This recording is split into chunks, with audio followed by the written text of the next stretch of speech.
Hi, welcome to our channel of IGNOU Audiobooks, Indira Gandhi National Open University, School of Social Sciences, SOSS. Master of Arts, History, MAH. Second year.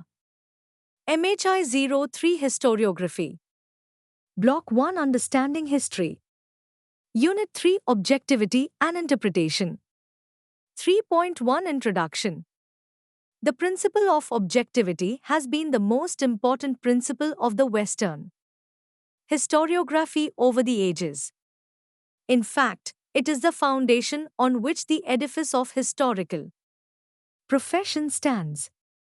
In the Western world, the historians since the early ages have believed that their writings about the past are true and objective. This belief was challenged by many philosophers and thinkers who said that the quest for objectivity was futile. However, the mainstream of historiography remained stuck to the notion of objectivity.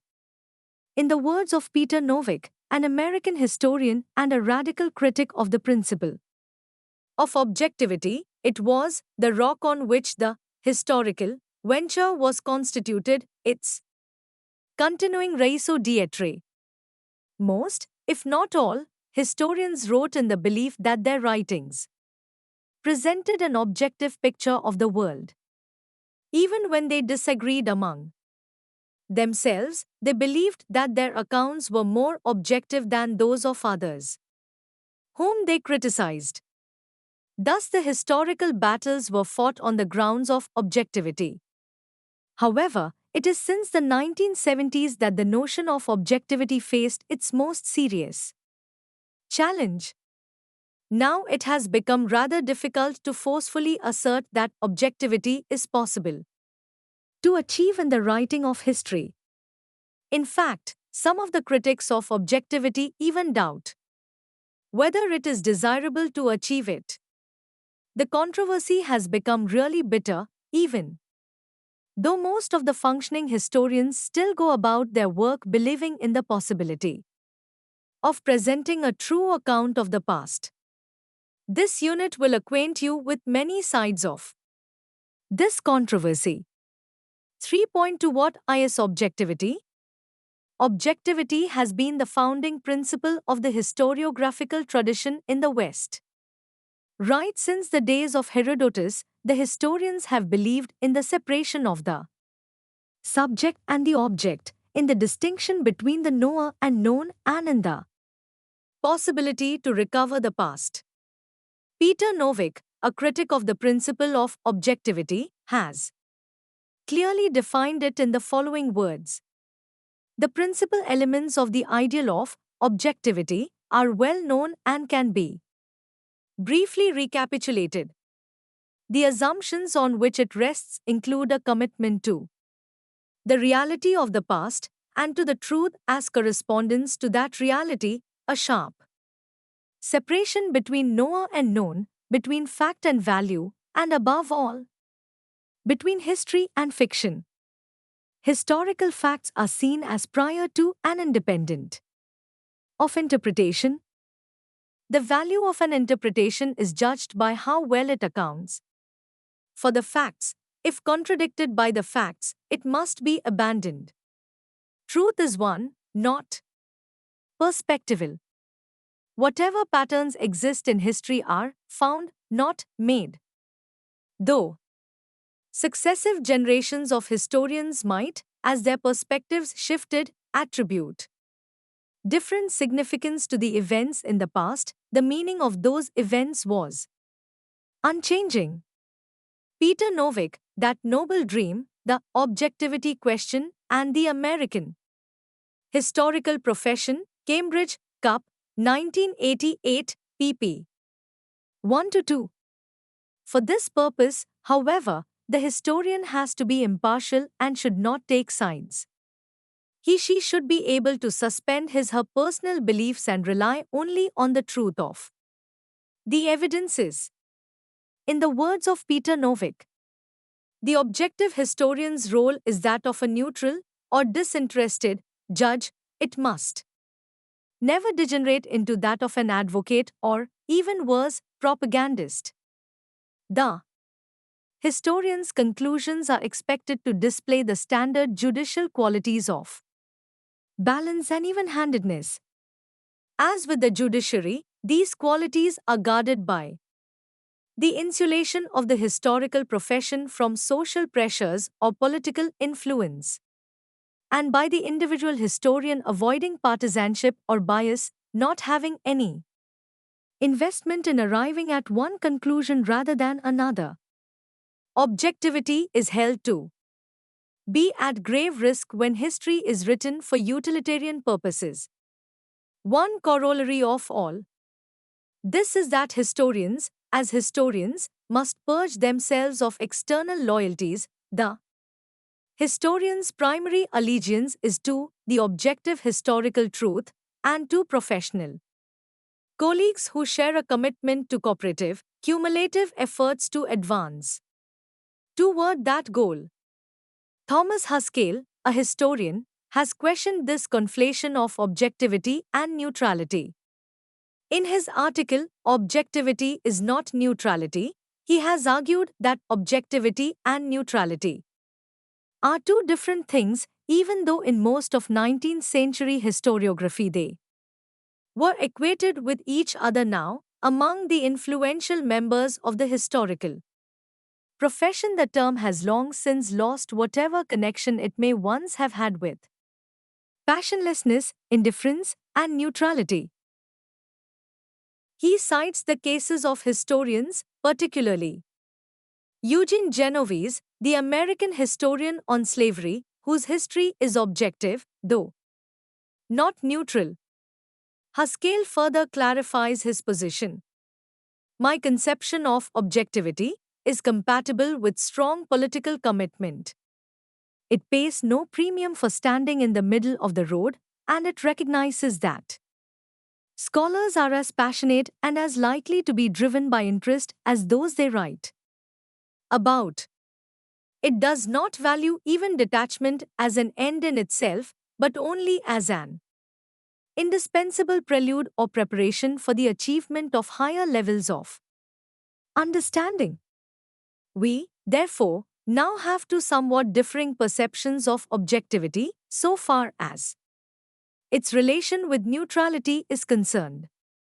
However, in other areas such as objectivity's position as the founding principle of the historical profession, its distance from propaganda and from wishful thinking, its reliance on evidence and logic, and its requirement for a minimum level of detachment are common to all its definitions. 5.2 Development of the principle of objectivity. The belief that there is a reality of the past and it is possible to historically capture it has been ingrained in the dominant tradition of the Western historiography. The mainstream historiography in the Western world since the time of Herodotus maintained that the historical records referred to a real past and real human beings. The objectivist tradition believed in both the reality of the past as well as in the possibility of its mirror representation. It maintained that there was a correspondence between the intentions and actions of the people, and the historians should exert themselves to comprehend the mental world of the people in the past. The development of modern science added a new dimension to this belief. It was now asserted that the methods used in the sciences could be applicable to various branches of human knowledge. The positivists asserted this claim most strongly, even as it developed as a common belief in the 19th century. Auguste Comte, the founder of positivism, believed that the inductive method used in the natural sciences needed to be applied to the history as well as the humanities in general. He also claimed scientific status for the humanities. He thought that all societies operated through certain general laws which needed to be discovered. According to him, all societies historically passed through three stages of development. These stages were I. The theological or fictitious stage, during which the human mind was in its infancy, and the natural phenomena were explained as the results of divine or supernatural powers. 2. The metaphysical or abstract stage is transitional, in the course of which the human mind passes through its adolescence. In this stage, the processes of nature were explained as arising from occult powers. 3. The positive stage, which witnessed the maturity of human mind and the perfection of human knowledge. Now there was no longer a search for the causes of the natural phenomena but a quest for the discovery of their laws. Observation, reasoning, and experimentation were the means to achieve this knowledge. This was the scientific age, which is the final stage in the development of human societies, as well as human minds.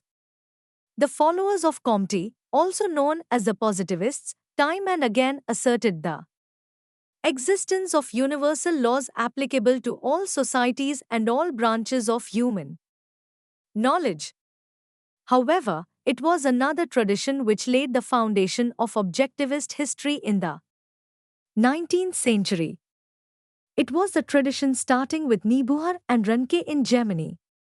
Although it was Niebuhr who first introduced the critical method in writing of history, it was Ranke who truly and elaborately laid the foundation of a genuinely objective historiography. He clearly distinguished history from literature and philosophy. By doing so, he attempted to rid it of an overdose of imagination and metaphysical speculation. For him, the historian's job was to investigate the past on its own terms and to show to the readers how it essentially was. It did not mean, however, that Ranke had a blind faith in the records. He, in fact, wanted the historians to subject the sources to strict examination and look for their internal consistency so as to determine whether they were genuine or later additions. He wanted the historians to critically examine and verify all the sources before reposing their trust in them.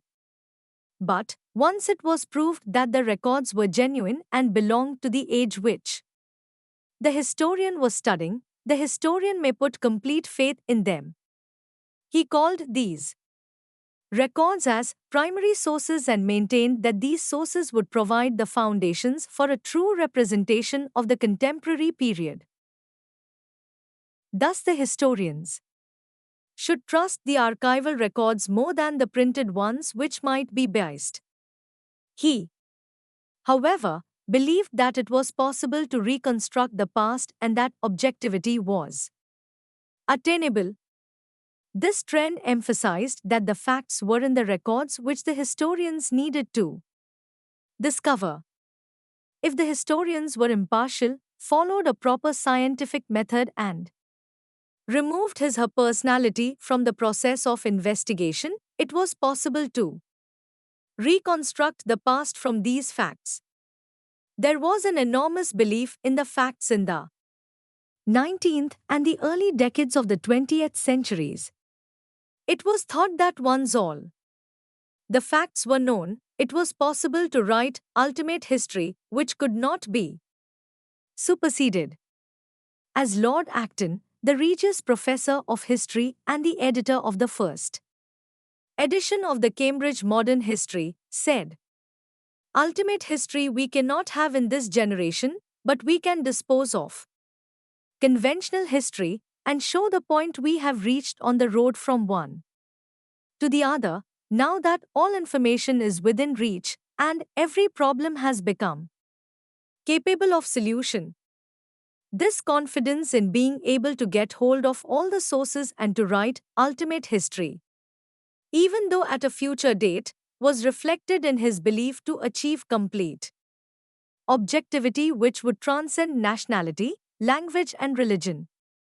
Therefore, in his instructions to the contributors to the volumes of the Cambridge Modern History, he wrote, Contributors will understand that our Waterloo must be one that satisfies French and English, German and Dutch alike, that nobody can tell without examining the list of authors, where the Bishop of Oxford laid down the pen and whether Fairbairn or Gasquet, Liberman or Harrison took it up. This belief in possibility of uncovering all the sources and thus writing ultimate history was asserted in an extremely popular textbook in historical method by French historians Langlois and Senobos. When all the documents are known and have gone through the operations which fit them for use, the work of critical scholarship will be finished.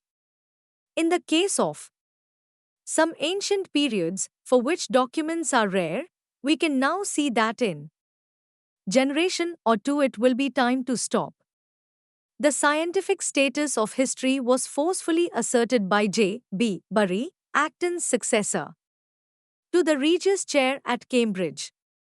He believed that although history may supply material for literary art or philosophical speculation, she is herself simply a science, no less and no more.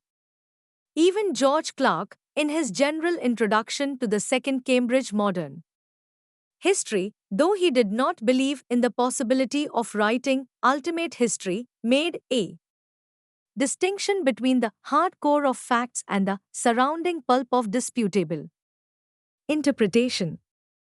It is evident that in such thinking interpretation had very little role to play. The writing of history was simply related to the documents. It did not matter who the historian was, as long as verified documents for the period were available. In this view, as E. H. Carr put it, history consists of a corpus of ascertained facts. The facts are available to historians in documents, inscriptions, and so on, like fish in the fishmonger's slab. The historian collects them, takes them home, and cooks and serves them in whatever style appeals to him. But even before the 19th century ended, such beliefs started to look implausible. Application of some new techniques in archaeology and other areas uncovered ever-increasing information even about most ancient societies. Moreover, in the beginning of the 20th century, historiography moved to other directions away from political history, which the 19th century historians specialized in. Social, economic, and cultural histories began to be written. The historians started to look at already available documents from new perspectives and for different purposes.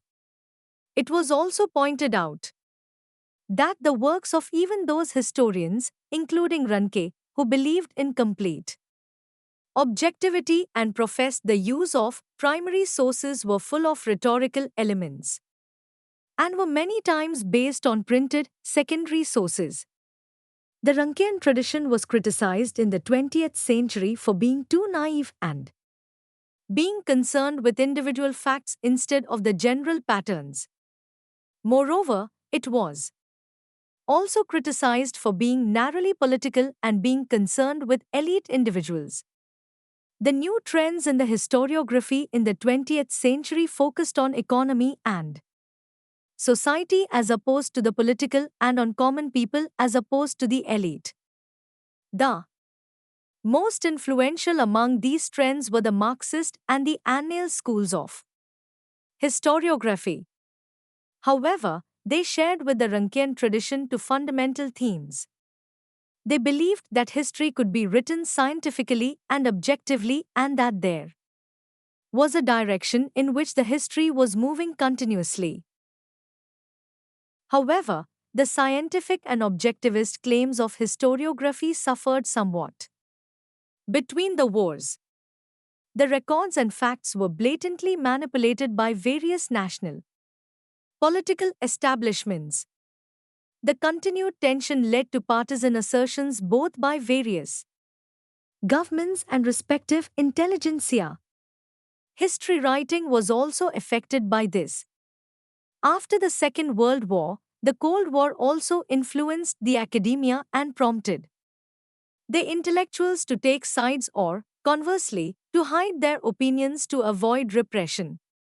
But most of functioning historians retained their faith in the possibility of achieving objectivity in history. The proponents of objectivity from Ranke in the 1820s to Robert Fogel in the 1970s believed in the scientific status of history. They thought that if proper scientific methods of inquiry were used, it could be possible to get close to what really happened in the past. It was also necessary for them to make a sharp division between history and literature. 3.4 Critiques of Objectivity. By the late 20th century, the confidence in the objectivity and scientificity of history faced increasingly radical challenges. Anthropologists like Khaliud Lévi-Strauss denied that the modern Western civilization, based on rationality and science, was in any way superior to the pre-modern, or even savage, communities so far as successfully coping with life is concerned. At another level, many historians and theorists of history began to think that history was closer to literature than to science. Moreover, the new linguistic theory starting with Saussure strongly professed that the role of language is not to refer to reality but to construct reality. Thus, the world which is conveyed to us through language is not the real world. Similarly, the historian's accounts of the past does not refer to the real past but to the world imagined by the historians. History, therefore, is the story told by the historian. In the words of Louis Mink, an American philosopher of history, stories are not lived but told. Mink further argued that life has no beginnings, middles, or ends. Such sequences belong only to stories as well as to history. And, therefore, history is much like the story. Although they are related in certain ways, there are broadly three lines of criticism on the notion of historical objectivity, constraints of evidence and individual bias, cultural relativism and postmodern and linguistic turn. 3.4.1 Constraints of evidence and individual bias. Ironically, it was Kant, the great German philosopher influenced by the ideas of Enlightenment, who propounded the ideas which were taken up by Dilthey, Croce, Collingwood and Oakeshott for criticizing the philosophical quest that the human world could be comprehended in the same way as the natural world. Kant's formulation that there was a separation between the real world and the subject trying to make sense of it led to the idea that it was not possible to reconstruct the reality and that the correspondence theory of truth was not valid. This view was developed later to challenge the notion that history could be like science. It was, however, the tradition of philosophical thinking that followed Nietzsche which posed a more serious challenge to objectivist historiography. Wilhelm Dilthey, 1833 to 1911, a German philosopher, clearly demarcated between scientific knowledge and cultural knowledge. In his book, entitled Introduction to Historical Knowledge and published in 1883, and in some later articles, he differentiated between science and history on the basis of their different fields of research, different experiences, and different attitudes of the researchers. According to him, while the scientist was external to the reality in nature, the historian was involved in the process of constructing reality. Thus, unlike the scientist, the historian could not be just an observer. It is, therefore, impossible to achieve objectivity in history writing. Benedetto Croce, 1866 to 1952, the Italian historian and thinker, followed Dilthey in the belief that there is a fundamental distinction between science and history. According to him, the past exists only through the mind of the historian. He declared that all history is contemporary history. It was, however, R.G. Collingwood, 1889 to 1943, a British historian and philosopher, who provided a detailed exposition of this line of criticism. In his posthumously published book, The Idea of History, Collingwood elaborated his idea of historical relativism. He believed that the past simply as past is wholly unknowable. Therefore, the history was not at all about the real past but a creation of the historian. In his opinion, historical thinking means nothing else than interpreting all the available evidence with the maximum degree of critical skill. It does not mean discovering what really happened. Each historian writes his her own history which may or may not have things in common with others. He wrote, Saint Augustine looked at history from the point of view of the early Christian. Tillemont, from that of a 17th century Frenchman, Gibbon, from that of an 18th century Englishman, Mommsen from that of a 19th century German.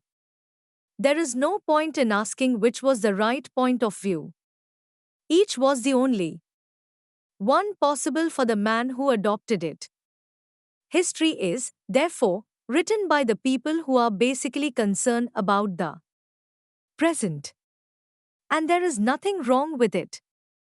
Collingwood thought that, since the past in itself is nothing, the knowledge of the past in itself is not, and cannot be, the historian's goal.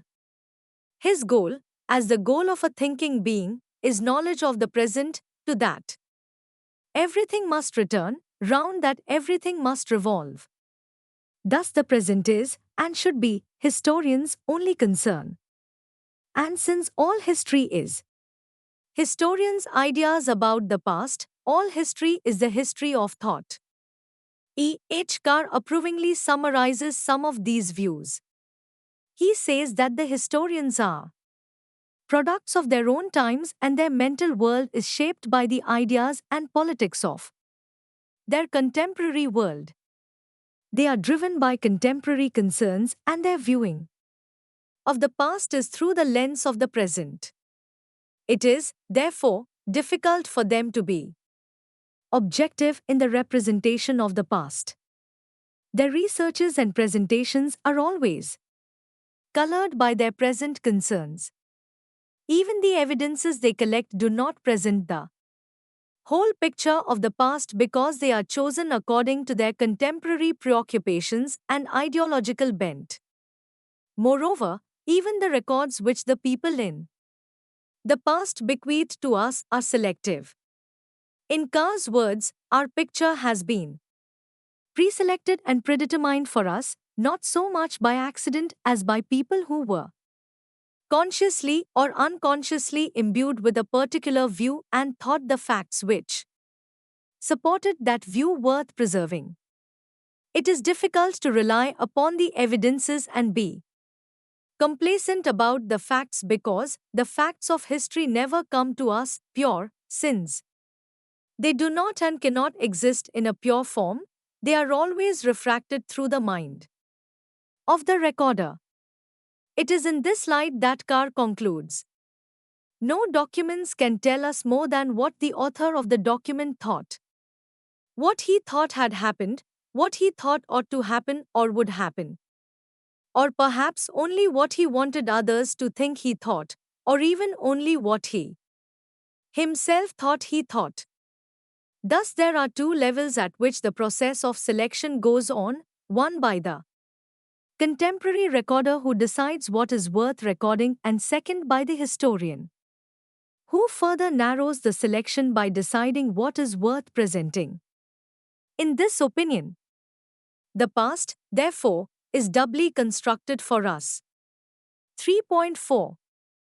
to cultural relativism. Inspired by the cultural anthropologist Clifford Geertz, some of the recent historical thinkers have argued that the historians' accounts of the past are colored by the ideas, concepts, and language of their own societies. This means that such narratives are necessarily influenced by the cultural prejudices and social preoccupations of the historians. Since different cultures perceive the world differently, the descriptions of a different society or of the past, which belongs to a different culture, cannot be objective. These descriptions are culturally determined. Thus, a solar eclipse may be described variously by people belonging to different societies. Similarly, the death of a king may be attributed to evil spirits, illness, or conspiracy by his enemies.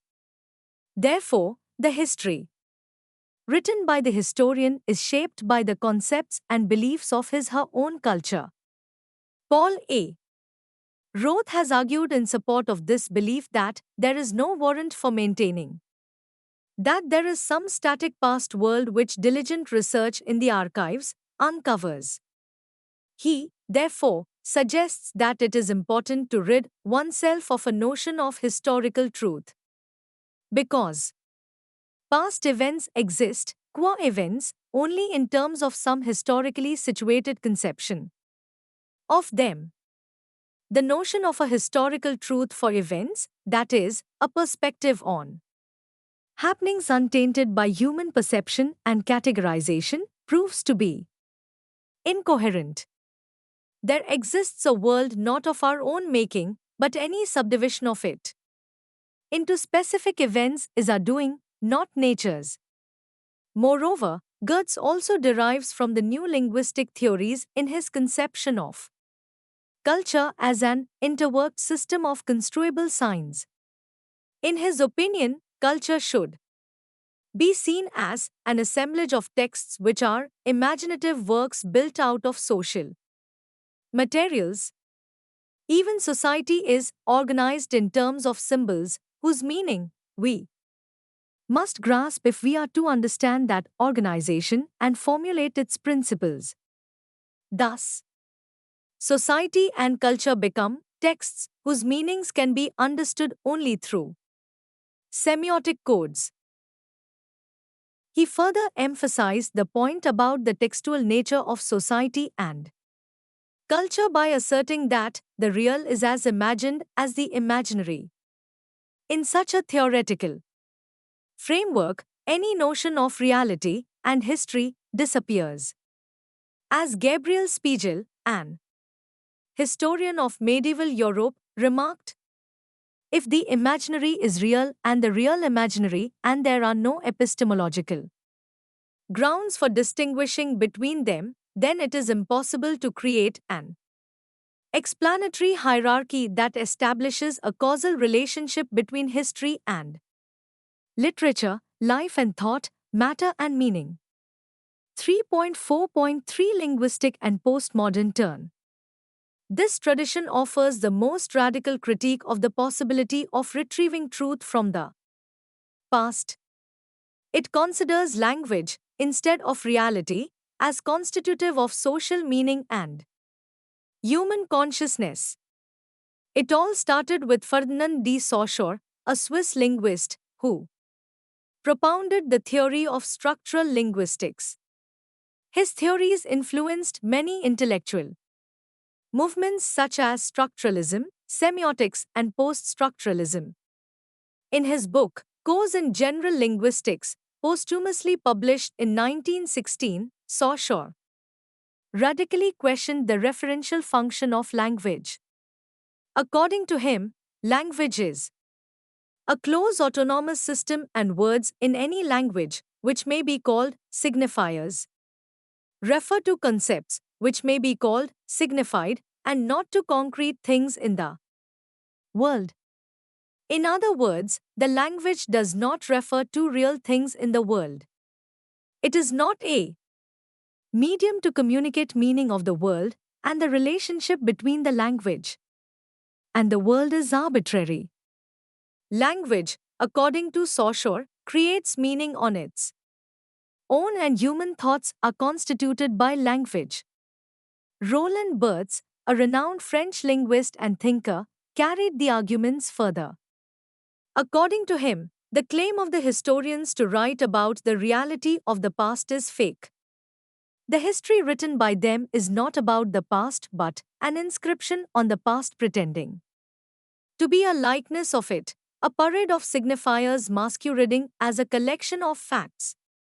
According to Barthes, historians' description of the past basically refers to a number of concepts about the past and not the reality of the past. He states that, like any discourse with realistic claims, the discourse of history thus believes it knows only a two-term semantic schema, referent and signifier. In other words, in objective history, the real is never anything but an unformulated signified, sheltered behind the apparent omnipotence of the referent. This situation defines what we might call the reality effect. Thus, Barthes considers objectivity as the product of what might be called the referential illusion. This illusion lies in the historian's belief that there is a past world to be discovered through meticulous research. In fact, the past, which the historians refer to, is all their own creation. All the paraphernalia fashioned by the historical professions, such as verbatim quotation, footnotes, references, etc., are facade to create a make-believe world which the readers may consider real.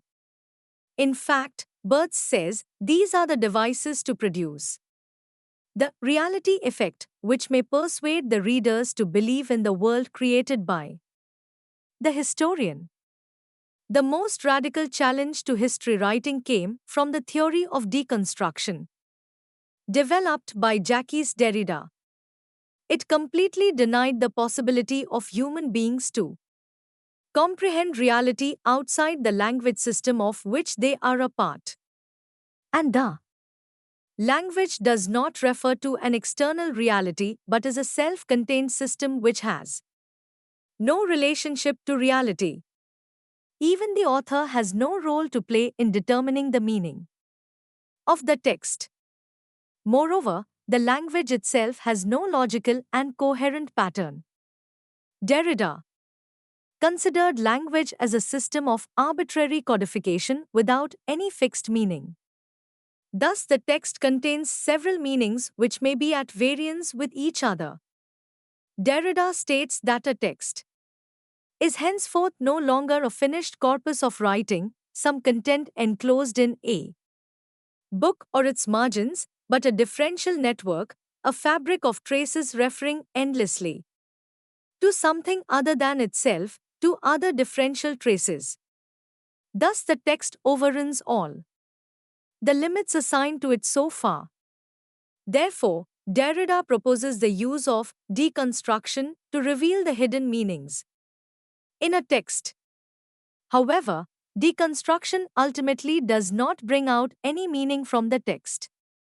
It only shows the incapacity of language to refer to any reality outside its own boundaries. In Derrida's difficult prose, this process is explained. Through this sequence of supplements, a necessity is announced, that of an infinite chain, ineluctably multiplying the supplementary mediations that produce the sense of the very thing they differ, the mirage of the thing itself, of immediate presence, of original perception.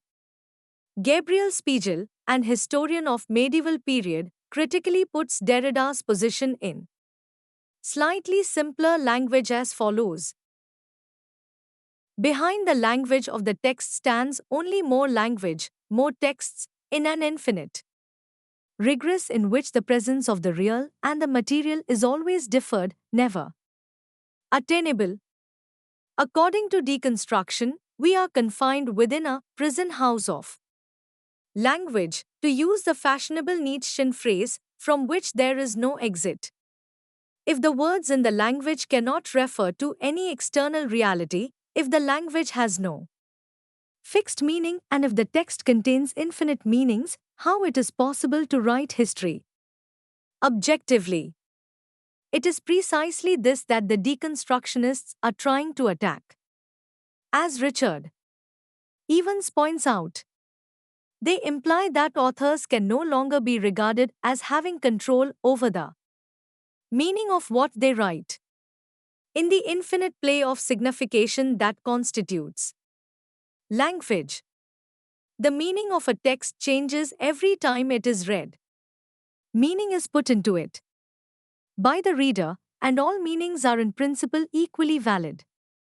In history, meaning cannot be found in the past, it is merely put there, each time differently, and with equal validity, by different historians. There is no necessary or consistent relation between the text of history and the texts of historians.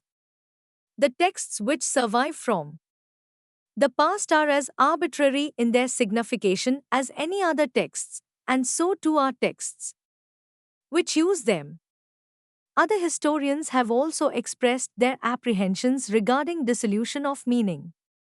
Thus, Lawrence Stone remarked that, if there is nothing outside the text, then history as we have known it collapses altogether, and fact and fiction become indistinguishable from one another. Gabrielle Spiegel also expressed her concern that, if texts, documents, literary works, whatever, do not transparently reflect reality, but only other texts, then historical study can scarcely be distinguished from literary study, and the past dissolves into literature. These apprehensions were not wide of the mark, as was proved by the works of Louis Mink, a philosopher of history, and Hayden White, an American historian and theorist. Mink spoke about an internal contradiction in history writing. So we have a dilemma about the historical narrative, as historical it claims to represent, through its form, part of the real complexity of the past, but as narrative, it is a product of imaginative construction, which cannot defend its claim to truth by any accepted procedure of argumentation or authentication. Hayden White is more extreme in considering that the historical narrative cannot lay any claim to truth, and it should be considered as a form of fiction. In many books and articles, White argues that there is no difference between history and fiction. In his view, historical writings are verbal fictions, the contents of which are as much invented as found, and the forms of which have more in common with their counterparts in literature than they have with those in sciences. Closely allied with this is the postmodernist position, which considers that modern historiography is too closely related to Western imperialist expansion to be impartial. It has all along justified the notion of the superiority of modern Europe over other peoples and cultures. Therefore, its claims to objectivity and impartiality are suspect. 3.5 Historians' concern. In the recent past, many historians have started expressing concern about this total denial of the possibility of achieving objectivity. Lawrence Stone, a British American historian, stated it clearly as follows: during the last 25 years, the subject matter of history, that is, events and behavior, and the problem, that is, explanation of change over time, have all been brought seriously into question, thus throwing the profession, more especially in France and America, into a crisis of self-confidence about what it is doing and how it is doing it. According to Stone, these threats to historical profession came from three different sources which were related: the theory of deconstruction developed by Jacques Derrida, cultural anthropology enunciated by Clifford Geertz, and the new historicism. Another historian, Gabrielle Spiegel, is equally concerned about this development. She outlines the process thus. The paradigms that have governed historical and literary study since the 19th century no longer hold unquestioned sway. The confident, humanist belief that a rational, objective investigation of the past permits us to recover authentic meanings in the historical texts has come under severe attack in postmodernist critical debate. At stake in this debate are a number of concepts traditionally deployed by historians in their attempts to understand the past: causality, change, authorial intent, stability of meaning, human agency, and social determination. Based on this observation, she concludes that, looking at the current critical climate from the vantage point of a historian, the dominant impression one takes away is that of the dissolution of history, of a flight from reality to language as the constitutive agent of human consciousness and the social production of meaning. These are not misplaced concerns. The postmodernists also think the same way, that their theories would lead to the withering of history. Keith Jenkins, a postmodern thinker, proclaims the demise of both the upper and lowercase histories. He says that history now appears to be just one more foundationless, positioned expression in a world of foundationless, positioned expressions. Even before that, Peter Novick concluded his famous book by stating that, as a broad community of discourse, as a community of scholars united by common aims, common standards, and common purposes, the discipline of history had ceased to exist. Patrick Joyce, another adherent to this idea, proclaims the end of history because social history is the child of modernity, which does not engage in the process of innocently naming the world but creating it in its own political and intellectual image. Even in the field of Indian history, this concern is now increasingly evident. Many historians have reacted against the postmodernist tilt of the later subaltern studies. Prominent among such historians are Sumit Sarkar, Rosaline Ohenlo, C. A. Bailey, Ranjit Das Gupta, and David Washbrook. They have questioned the shift towards culturalism in theme and relativism in approach in Indian studies. We will discuss these issues in detail in Unit 25. Here we will conclude this section by reiterating that the postmodernist intervention in historiography has unsettled the long-lasting notions so far as the philosophy of history is concerned. 3.6 Possibility of objectivity. Faced with such radical attacks on the possibility of objectivity, one wonders whether it is at all possible to achieve any measure or kind of objectivity, whether it is possible to have any understanding of the past or of different societies and cultures. These critics have made us aware that a simple correspondence theory of truth is not quite reliable. Our knowledge of the world is mediated through our present concerns, ideological commitments, cultural environment, and intellectual atmosphere. The historians also accept that the sources are not unproblematic. They are suffused with levels of subjectivity which are sometimes quite alarming. And, despite our critical evaluation, it is not always possible to do away with the bias in our sources. Similarly, despite our conscious attempts, it is often difficult to annul all culturally induced biases in our own thinking as historians. Most historians now recognize that it is not possible to get a full picture of the past. Sources are varied and their interpretations are innumerable. In such situation, any claim to fully represent the past may well be a hollow claim. However, A total denial of the possibility of objectivity is to stretch the point to another extreme. The fact that total objectivity is not possible does not mean that no objectivity is possible, that any quest for objectivity is useless. Even though it may not be possible to tell the whole truth of the past does not mean that even partial truth cannot be reclaimed. As Noel Carroll, one of the critics of the relativist position, has pointed out, in one sense, historical narratives are inventions, viz., in the sense that they are made by historians, but it is not clear that it follows from this that they are made up, and are, therefore, fictional. He further emphasizes this point by stating that narratives are a form of representation, and, in that sense, they are invented, but that does not preclude their capacity to provide accurate information.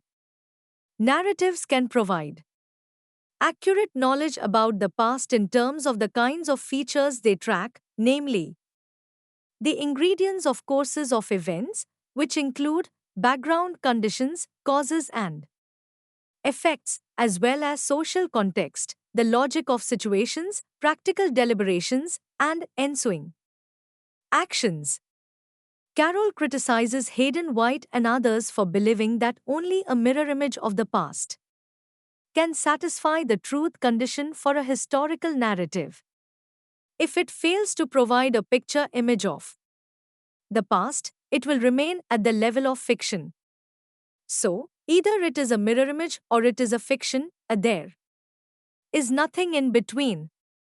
Many historians have reacted against this view and have appealed for what Brian Fay has called a dialectical middle ground which preserves the insights of each attitude and prunes each of its excesses. 3.7 Summary. The principle of objectivity has provided the basis for the writing of history in the Western world since ancient times. That there is a past world beyond human subjectivity led to the attempt to recover it. This endeavor was given a solid foundation in the early 19th century by the German historian Wilhelm Röntgen. Several generations of historians followed Röntgen and wrote objectivist and empiricist histories. This tradition is still broadly accepted within the historical profession. However, there have been many critiques of this tradition. The most common criticism focused on the inability of the historians to completely abandon their ideological and cultural biases. Moreover, it stressed that the reality of the past was impossible to recover due to bias in the sources. Another type of criticism emphasized that our knowledge of the world is entirely through the language which the historians or others speak and in which they write. Thus, there is no world beyond its linguistic representation.